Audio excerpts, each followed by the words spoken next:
Hey guys! Welcome to Couple. Please like and subscribe if you like this video.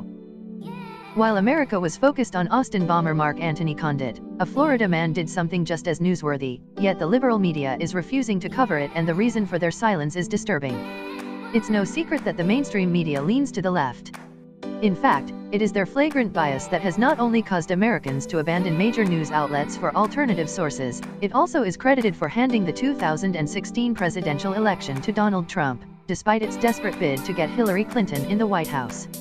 While the MSM consistently whitewashes or even ignores reports that don't further their political agenda, it thrusts other stories into the forefront for weeks at a time in the hopes that Americans will be distracted from events that are just as newsworthy, if not more.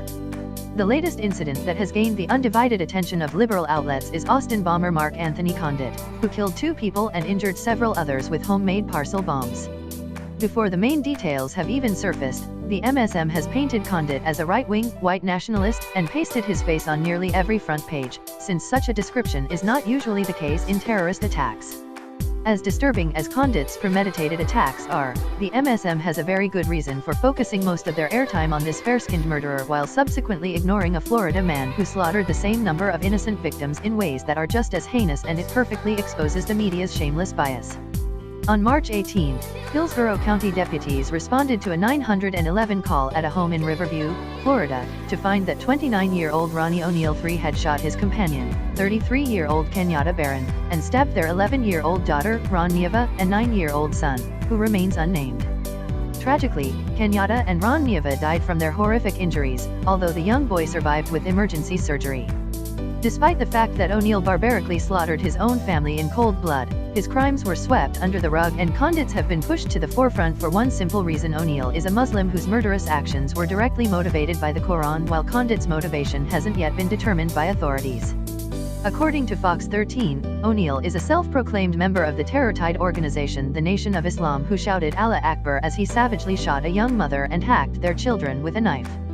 In fact, O'Neill invoked his religious supremacy and motivation to 911 dispatchers in a stomach-churning call as his victims lay dying. The first 911 call came in from a woman, later identified as Kenyatta Barron, 33, who said she had been shot and was pleading for help. According to deputies, the dispatcher could hear someone in the background shouting, Allah Akbar. Minutes later, O'Neill, who identifies himself on Facebook as a member of the organization, the Nation of Islam, called 911 and told the dispatcher, "I've just been attacked by some white demons," adding, "Her name is KK and she tried to kill me and I just killed her." Deputies arrived to find Kenyatta dead in her neighbor's front yard and a fire growing in her home. Firefighters respo.